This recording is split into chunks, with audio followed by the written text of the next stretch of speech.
Bueno, hoy día vamos a intentar explicar cómo funcionan esto de las singularidades esenciales.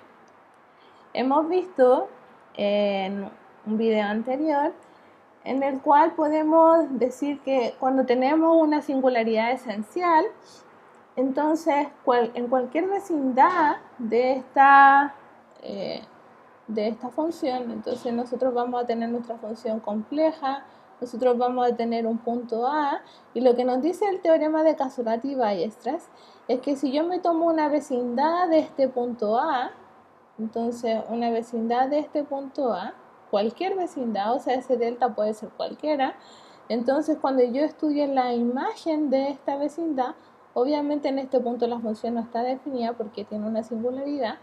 El que sea esencial, lo que me va a estar diciendo es que voy a estar tomando casi todos los puntos en el plano complejo, o sea que la imagen es densa en el plano complejo, ¿sí? Eso es lo que representa esta barra aquí.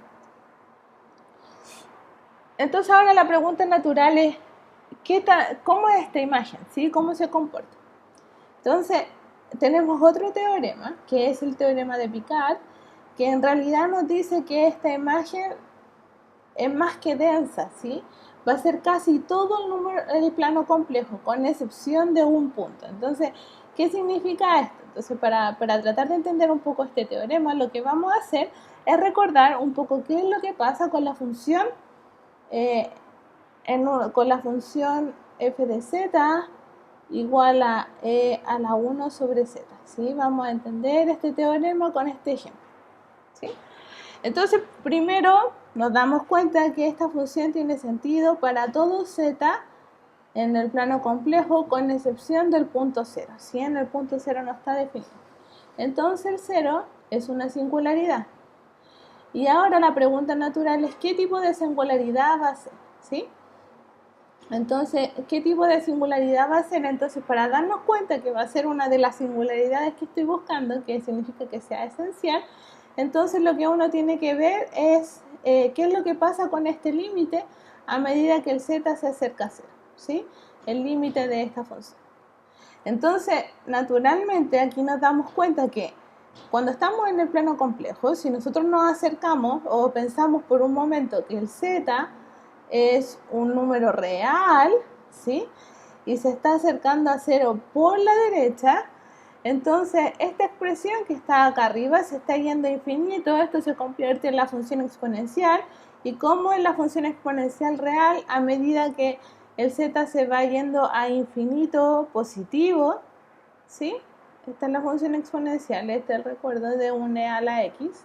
Entonces ahora en este caso nuestro x es el 1 partido por z cuando el z sea un número real que se está yendo a 0 por la derecha, ¿sí? Todo esto tiene este comportamiento, entonces eso me va a dar infinito. Pero si ahora este z real se estuviera acercando a 0 por la izquierda, entonces esta función se está yendo a menos infinito y la función exponencial se va a 0. Entonces ahí nos damos cuenta que en este simple caso tenemos dos opciones, o esto nos está dando infinito o nos está dando 0. Entonces claramente este límite no existe, ¿sí? Entonces podemos hacer el mismo estudio con la parte imaginaria, entonces les dejo eso como un ejercicio, ver o estudiar qué pasa con el límite cuando tengo esta expresión, ¿sí? O sea, un número puramente imaginario, y nos vamos a dar cuenta que tampoco vamos a tener que el límite existe, ¿sí? Entonces, esto nos dice que la singularidad es una singularidad esencial, ¿ya? Entonces ahora, para poder entender el teorema de Picard, lo que nos está diciendo el teorema de Picard es que yo voy a tener mi plano complejo, ¿sí? Aquí en mi plano complejo yo voy a tomar un punto W cualquiera, y lo que me está diciendo es que voy a tener infinitas soluciones, ¿sí? Esto es lo que dice, infinitas soluciones. Esto va a ocurrir para casi todos los puntos en el plano complejo. Entonces, ¿de dónde viene esto? ¿Sí? Entonces, ¿de dónde van a salir mis infinitas soluciones? Entonces, hacemos un pequeño recuerdo de cómo es la función exponencial, ¿sí? Y recordemos lo siguiente. que cuando nosotros tenemos la función exponencial es una función periódica, ¿sí? Cuando yo me paro en esta franja corresponde a ser el intervalo 2pi, entonces yo me doy cuenta que si tomo un elemento cualquiera acá, por ejemplo, dejo fijo un x, ¿sí? Y me muevo en este intervalo, en el intervalo 0,2pi, ¿sí? Entonces, perdón, voy a cambiar las letras, ¿sí? Denme un segundo, voy a poner aquí u y aquí voy a poner, este es u y este es b, ¿ya? Esto es mejor, voy a estar estudiando solamente la exponencial de u más i b, ¿sí? Esa función. Entonces, ¿cómo es esta función? Entonces, cuando nos damos cuenta y miramos lo que pasa en este intervalo, entonces en este intervalo nos damos cuenta que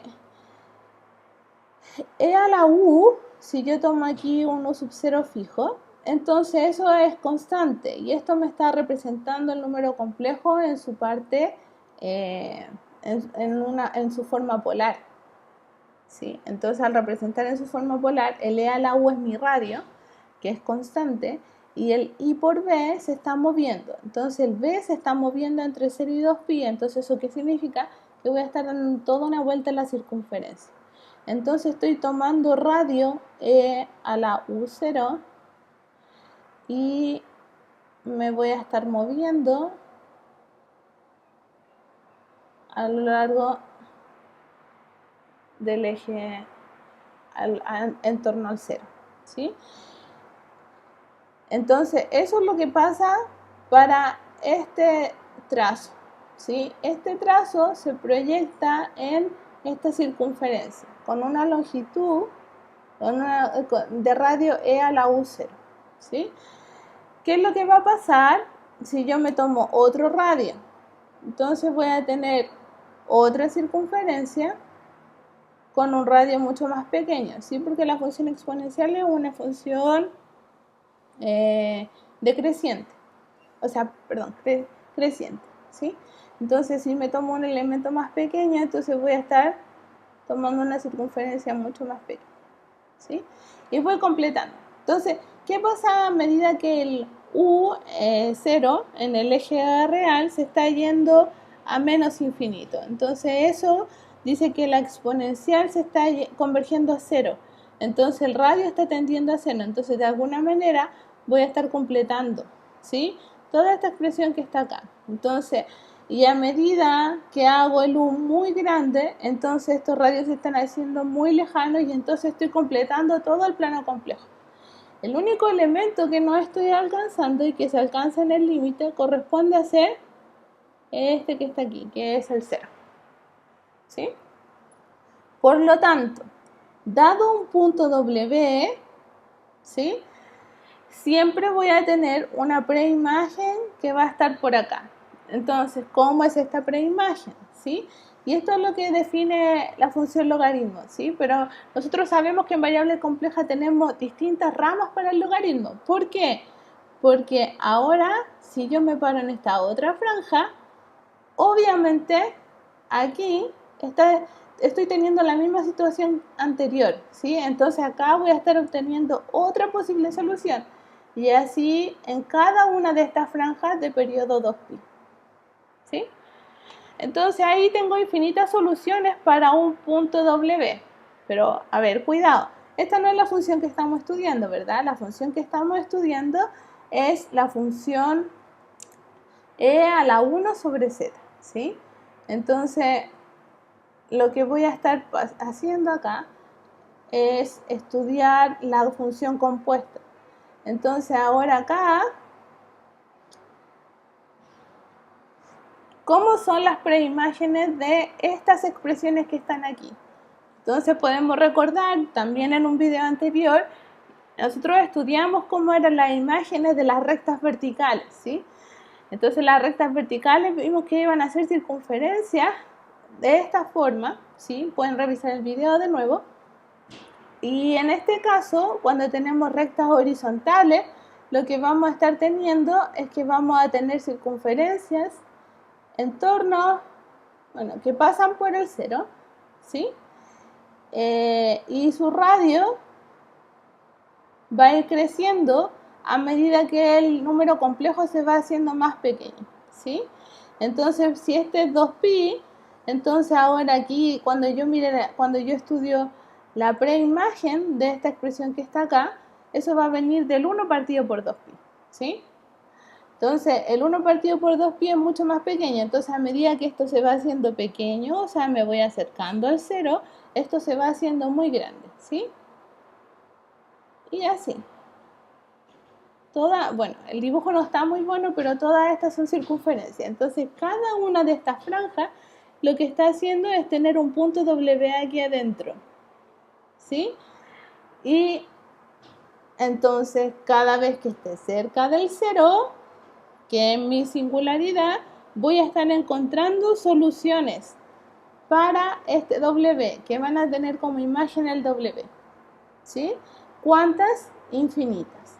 ¿Y cuál es el punto que no estoy considerando? Es exactamente el 0, ¿sí? Y ese nunca lo voy a poder tomar, nunca va a tomar ese valor. Y recuerden que esta función no está definida acá en el 0, ¿verdad? ¿Eso qué significa? Que acá el 0 no está en la imagen de esta función. ¿Y cuál corresponde a ser la imagen del 0 acá? La imagen del e a la 0 es exactamente el 1, ¿sí? Si nosotros aquí ponemos el 1, ese sería el 1 como imagen.